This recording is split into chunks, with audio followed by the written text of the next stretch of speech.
Today, we have one of those few people who have been able to bring a truly new and unique concept to the table. Please welcome Darran Bruce, the executive producer of the popular DJ Sessions. Welcome, brother. This is so cool, Darran. It's nice to meet you. Hello. Yeah, this is great. Thank you for having me on the show. Yeah, usually Travis and I talk to just old friends, but we've never met you before. So this is like a treat, right? It's a good one. Yes, it's a good one. New and friends. You're cute too. I mean, you may not be able to see him, but we can, and he's cute. You're missing out. You'll have to check him out on DJ Sessions. Yes, please. But Darran, for those people who might not know what DJ Sessions is, what is it? What do you do? Yes. Yeah, we are a live stream DJ show that has been going on for about 12 years now. We're a featured partner. We're one of the first featured partnered DJ shows with Twitch. When we moved over to Twitch, we used to be with Ustream and Livestream, and we're featured partners there. And the idea kind of came out of my passion for electronic music and nightclubbing and dancing a few years ago. Well, actually 12, almost 13 years ago now. Wow. Yeah. And since then, we have over 2,300 episodes we've produced and worked with some of the top names in the industry. That's nuts. Now I cannot believe you've done that many episodes because Travis is in shock. I'm looking at some of the names. It's like, come on. Sander Van Doren, DJs from Mars, GAWP. David Morales, Roxanne, Kissy Sellout. Just so many people, and Benny Benazzi. Oh my God, Oliver Twixt. So many Oakenfold. It's like legendary. So it's an honor to talk to you. How do you do that many episodes? Like, how many is that a week? That's a lot. I think right now I have 40. We just launched our live interview calendar online. So we went to a live interview format where we used to feature DJs, and in one sitting, we would do a show for 4 hours, and each time we did a show, it would produce 1 hour of content. So if we did that 4 times a month, there are 16 episodes. But then I started doing my own events. So now we'd have 2 filmings a month. And so I'd have 8 episodes a week, or sometimes 12 episodes a week. And then we started using a technology called silent disco, silent concert. You may have heard of it, where you put the headsets on and you can listen and change the channels. Well, now when our first pair of headsets we got were 4-channel headsets. So it quadrupled my output. I could have 4 DJs playing at the same time for 4 hours. There's 16 episodes made right there. Wow. That's smart. Yeah, now we have 7-channel headsets. That's the only ones in the world. Okay. And one of the cool things is, we can do this kind of round trip processing where you could be at home. Somebody could be at the event, listening to the show, streaming live. Say I'm on the Red channel to their friends on social media. Their friends can go online and start watching the Red channel streaming live. But the friends at home could go, I'm going to go check out the Green channel. And they come back and they message their friend at the event, go, pop over to the Green channel. It's popping right now. And then that person at the event can actually switch over to the Green channel and kind of have this whole round trip interactive experience using that technology. But, we just started launching live interviews. And we ramped up our output. I was sending out 40 emails a week, and we ramped up to sending out 300 emails a week. Wow. So it was kind of a test to see what would happen. What would the response be? And it was overwhelming. I think last month I had 56 interviews, and these usually go for about an hour per interview. And I'm conducting all these. I have to do all the research and set up for it. And we actually opened up not to just DJs and producers. We opened it up to all industry professionals, electronic music industry professionals, or if you have anything to do in the electronic music world. And sometimes not necessarily electronic music. We'll do pop bands and bands. If they're using synthesizers or some type of electronic equipment in their act, then we want them on the show. And now we're talking to promoters, labels, producers, choreographers, dancers, film photographers, everyone. And because of our whole new push, and we're building our whole international branding and our whole international push up to a conference called ADE, which happens in Amsterdam every year, except for the last few years. And it's literally 400,000 people are there a day for 7 days. And it's all industry business during the day. And some of the best parties you'll ever see in the entire world that night. Amazing. So we're pushing that. And I can tell you are very passionate about what you do. Super passionate. This is so exciting. My head is blown up.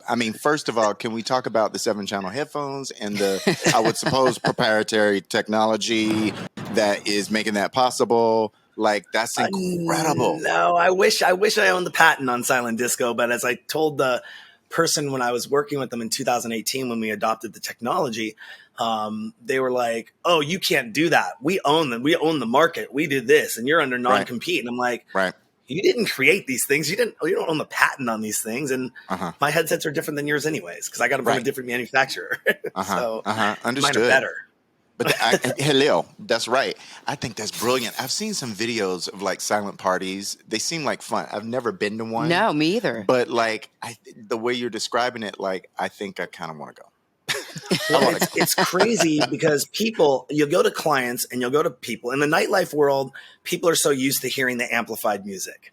Yeah. And when you go pitch silent disco, silent concerts, we've kind of rebranded. We're moving away from silent disco because it kind of denotes it's going to be disco music. And a lot of people use that term because we're looking at actually putting on silent concerts and then moving up to doing silent festivals. So I have 400 pairs of headsets right now, which rival pretty much any nightclub in our city, in the Seattle area, that doesn't have a capacity of 400 people. Well, we're looking to get 1,600 more headsets so we can do silent festivals with celebrity DJs, celebrity acts, and have 7 different acts or 7 different things going on that you can tune under your headsets. I'd show you a device that I have. If you're familiar with what's called haptic technology, have you ever played Sega Genesis, or not Sega Genesis, but I just dated myself. That's okay. A PlayStation. Well, we're right there with you. I remember Sega. Xbox, you know how the controllers vibrate. Well, there's a company called Wooger, and they make a device called oh gosh, I can't remember the name of it. Anyways, it's a device you can wear it on your chest. I wear it like Iron Man style, and my headsets will plug into it, and you can actually feel the bass of the music. And you can walk away 1,000 feet from our stage because the headsets are the transmitters, but you still feel the music pounding like, and you get the puppy dog effect with a lot of people when they put it on and then they take it off and go, wait, I want that back on. So they can feel the music. That is so genius. I love that. I think you're so ahead of your time. You're so smart. Now, where did all this smartness come from? What's your background? Isn't it in television? Yeah. Actually, I started in, I go way back to being 6 years old. My dad bought the first video camera on the block, VHS camera. A camera that I was never allowed to touch, but when he was not home, I played with it. Was it a Sony? It was actually a Qzar. Qzar, very big popular brand at the time. I think our VHS deck was $1,000 and the camera was $1,000. But that's in 1980s. Yes, Jamil's over there smiling from ear to ear. I can definitely relate. I come from a music engineering family, so we had the best of the best in the 80s. And so my brothers were musicians, and my dad kind of lavished upon them and bought them a lot of electronic gear, 8-track recorder, 4-track recorders, Chrome Polaris keyboards, Yamaha rack mounts, all this stuff. My brothers really didn't like reading. So I'm this 8-year-old kid playing with the video camera, and I'm also playing with all the studio gear in their bedroom. And they would kick my ass if I ever caught me in there. But, but I was reading the manual. So I learned about MIDI and doing things, and they'd walk in there and go, how did you do that? And I go, and they go, I was always the technical one in the family. My dad always laughed. Hey, if the cable box needed to be hooked up, get Darran.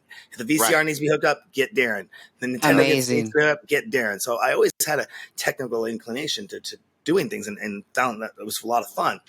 In high school, our school offered the first ever video production class in the state of Washington. And I gravitated right for that my senior year, took it. Of course, I was miles ahead of the other kids in the class. Most of them didn't even know how to hit the record button, let alone focus a camera. Yeah, because we didn't have cameras back then. No. Yeah. Not really, no. And so right out of high school, I was working at a music store, and this is always a funny story. I went on a date with a girl that I was working with at the music store, and we went to a nightclub, and I wasn't really feeling the music that night. And I saw these 2 guys over in a corner. This light just turns on, big bright light in the nightclub. I'm like, what is that? So I tell the girl, hang on, wait here for a second. I go over and I talk to him. I go, hey, what are you doing here with this camera inside the club and everything? Like, oh, we produce a hip hop show called the Cool Out Network. And Giorgio Brown, who's I've known him for 30 years and is one of my best friends. I told him my story. I said, I'm from Everett. I'm up north, and I'd like to be a part of your show. How do I join this? Because it was public access. That's all we had, unless it was broadcast television. But you had to have broadcast quality cameras to be on broadcast television. It wasn't until 2000 that you got cameras that were down in $1,000 price point that were actually broadcast capable. So we had public access. There was no YouTube. There's no internet. This was us going live, and you'd watch the show on TV and be like, we're on TV. We're on channel 72 at 3 p.m. or 7 p.m. And worked on that show for years. And then Giorgio and I had an opportunity to work on a late night talk show series here in Seattle. Think Arsenio Hall meets Seattle. Yep. And that's what really accelerated me to being an overglorified production assistant to an associate producer on a broadcast show. And I mentioned that I wanted contracts put in place because that's what you're supposed to do, is have everything in writing. And there was some differences of opinion on that. And I kind of walked away and said, I'm going to go do my own show. And a year later, I walked into the Fox studios here in Seattle, and our first show, Phantasmagoria, aired on Fox late night at 1:30 in the morning. Awesome. And it was a show that featured short films by independent producers. That kind of came out of the idea that I had filmed my first short film while I was in college. And I'm like, where am I going to distribute this? Where am I going to put this up at? If I put it in the theater and 50 people come, yay, that's great. 50 people saw my 12-minute film. But if I put it on broadcast television, even at 1:30 in the morning, I have 17,000 people watching that show, watching my film. And so I went, oh, wait. Now, what am I going to do for episode 2? Right. so then I started reaching out to other filmmakers and other people and aired that show, and then came back in 2005. We rebranded because we had Phantasmagoria, Northwest Extreme Sports, and Image Nightlife. 3 separate shows. I'm like, I'm not making websites and logos and branding for all this. We got to figure out, what do we do? And again, this is right in the beginning of YouTube coming out. We saw this YouTube thing. We weren't podcasting because video iPods were not released yet. And I was working for Apple at this time. And so there was no way where were you going to watch this? And encoding video and getting it online was just a hassle. Where were you going to host it? And it was going to be like, you can't see this on, if we're audio only, 2 inches by 2 inches, maybe. Who wants to watch a show? That's not great. So we passed on YouTube because we saw a lot of people talking to the camera, and we're like, we're not that. We're a broadcast show.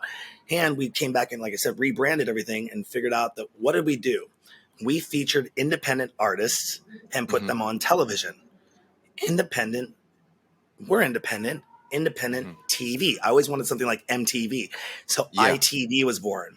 And then it became ITV Short Films, ITV Nightlife, ITV Sports, and it was all under one umbrella. And all we had was these different genres, but we had 8 separate television shows that I went out and got approved on 12 network stations on the West Coast. And you are a go-getter. You are an inspiration. That's literally. amazing. Yes. When I went and met with the vice president of West Coast operations for Fox, got into his office. It's actually the coolest thing he said. It's like, hey, you're going to come meet with me. You're going to recognize the building right away. It's a building that's out of the movie Die Hard. So I've actually been to Nakatomi Plaza, 37th floor of Nakatomi Plaza. And he's like, you might see some famous people walking through, just be cool with it, but come on up, sit down. He sits me down in his office and he says, hey, everything good? Blah, blah, blah. He goes, I got a question for you. He goes, how did you get 12 separate shows approved on, or 8 separate shows approved on 12 network stations? He goes, that's my job.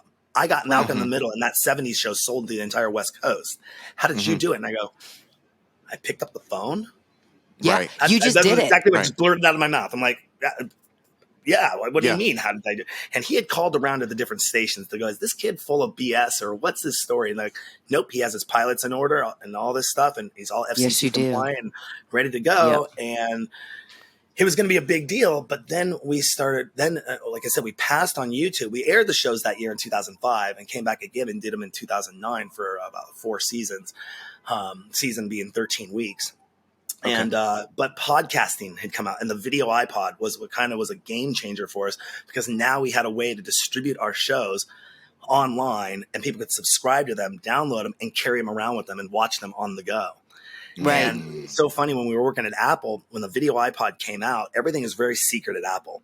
They don't even tell the associates, hey, this is coming out tomorrow. It's literally boxes show up in the warehouse in the back room, and that person who does the backroom stuff opens them that day, and you go, what the heck? We didn't know anything about this. What is this? Okay, cool. I guess we're selling this today. So the stores had no videos on the video iPods because they couldn't announce any of the deals they were working on with NBC and CBS and all the companies. So we went and loaded all of our pilot episodes on the iPods in the store so we could demo them and show people what the video iPod player looked like with a video player. Wow. And everyone would say, "What's the show? What's the show?" We're talking thousands of people coming in the stores. That's amazing. The Bellevue Square store. And the managers are kind of like, "I don't know, Darran, this isn't corporate approved, but you know what? It's helping us sell iPods, so we're going to go with it." And I'm like, right. Amazing. Let's not look a gift horse in the mouth at this point. And then they figured out, okay, we need to brand our own content. And then what was really awesome about this opportunity is me working for Apple, I managed to get in contact with the iTunes store manager. And he said one day, I go, "Here, I got this show.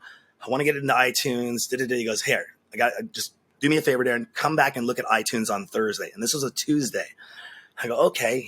I can't tell you what's going on, but just come back and look on Thursday. So we go on Thursday and we open it up, and the whole iTunes store had added a podcast section in it with different podcast categories. And they included a video podcast category, and we debuted at number 48 in the iTunes store. We went from 1,000 downloads a week to 10,000 downloads a week to 50,000 downloads a week. At one point, we were doing 300,000 downloads a week, and it ended up moving to position 23 in the iTunes store with our podcast. Wow. And those are just our pilot episodes. We weren't even releasing new stuff in there. And we're sitting there, though, and we're wondering, I'm contacting all the other top podcasters. I'm like, how are you making money at this? Because there's no Nielsen ratings, there's no Arbitron ratings. This is a brand new phenomenon that hit the world. Podcasting, audio podcasting had been there, but video podcasting was completely uncharted. So we passed on YouTube, which now I look back going, why did I ever do that? But moved forward and was doing podcasting for years. And then we didn't have to pay the broadcast television costs either. Although GoDaddy came and slapped me on the hand probably 5 or 6 times for doing about 90 to 120 terabytes of data a month on a $15 a month hosting plan. They didn't take kindly to that. But it was 2009, which kind of entered me into the live streaming world. And once I saw that I could do a live stream production, there was no editing, it's on the fly and ready to distribute via social media instantaneously. I was like, okay, I'm sold on this. And I played around with the idea of the DJ sessions after doing a live stream of our shows. We brought everyone together and had a live theater audience, all this stuff. And long story short, I found out that the easiest part of the show to produce was when the DJ played for 30-minute breaks. And I said, yes. Oh, well, I know some DJ friends, and we could stream them live.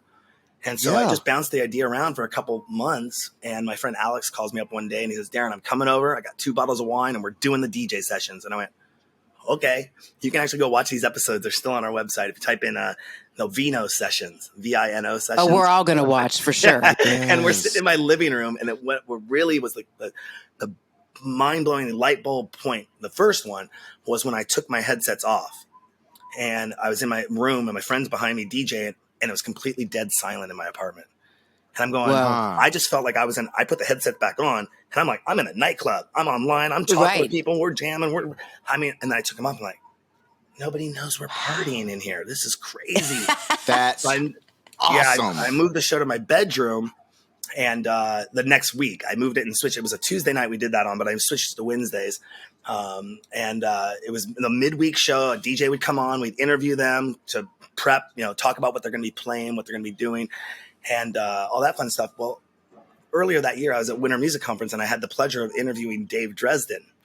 And Dave Dresden had come to Seattle. If you know Gabriel Dresden, if you're electronic music fan, big name.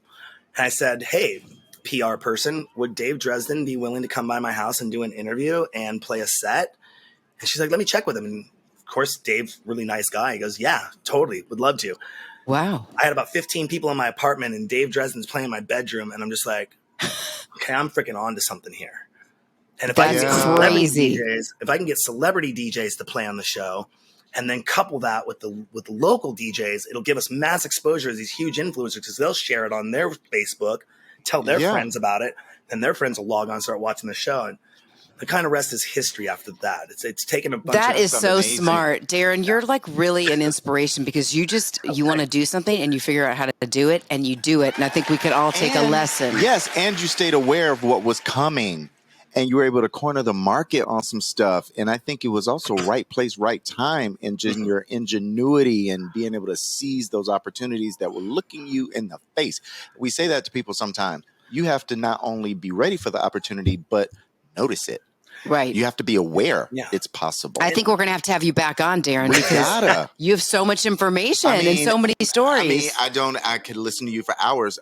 I just think you are brilliant. If no you. one's told you this, you are brilliant. Thank you. And you are a hard worker. Yeah. Please tell the people. Everybody should know already, but please tell the people where they can find you. And DJ Sessions, of course. TheDJSessions.com. The DJ Sessions. Got to put the in there. And I am not a DJ myself, by the way. 13 years of doing this show, 30 years in the nightlife industry. Although on the website, it's kind of an internal company joke that I have a DJ bio page there, and I am actually the DJ Sessions. Yes. That's my DJ name. But it's kind of more about there's still time. You can still become a DJ. They say it's not that hard. I can dance, I can move, but I love producing. I love executive producing. I love pulling the strings, making the contacts. I was never even supposed to host the show. And here I am, find myself hosting hundreds of interviews and episodes and running the production and running the back end, the technical, the streaming, the uploads, everything. You all know what goes into making a show. You're brilliant. And you do it well. Just hit a record button and that's it. And they all found out how easy it was about 2.5 years ago. Oh, yeah. And I said, okay, now you're not. A lot of planning. Yeah. Yep. A lot of planning. That's amazing. We cannot wait to talk to you again, sir. I think, brother, you are amazing. Like for real. Like for real. You're the real deal. You've made a business out of your passion. We promote that here. And, just good luck and just Godspeed to everything you're doing. All of the technology, all of the events, all of the ideology. Yes. You know what I mean? Just to come up with these crazy ideas and then you go make them work out. That's awesome. You're awesome, Darran. We thank you. The and we can't wait to talk to you more on your show. Yes. Thank you. Yes. And we're going to be on with you next month, I think. Yep. And it'll be live. Yes. So people will be able to join in. Cool. Even better. Yeah, live. We do everything live now. It's faster. It's more exciting. If you screw up, we're ready. There. Yes, there you go. That'll be our first live experience because we've been growing to that. Because this is only, we've only been doing this for a short time. So we're going to venture into the live space, and our first one will be with you. So that'll be special. Awesome. I'm looking forward to it. Yeah. Thank you, Darran. You're welcome. Thank Have you a wonderful so afternoon. much. Yes, you too. Everybody. This has been Darran Bruce, executive producer of DJ Sessions. The DJ Sessions. Yes, on all platforms. Everybody, check them out. Thank you, Darran. Thank you, Darran, so much. Thank you. Bye. Bye-bye.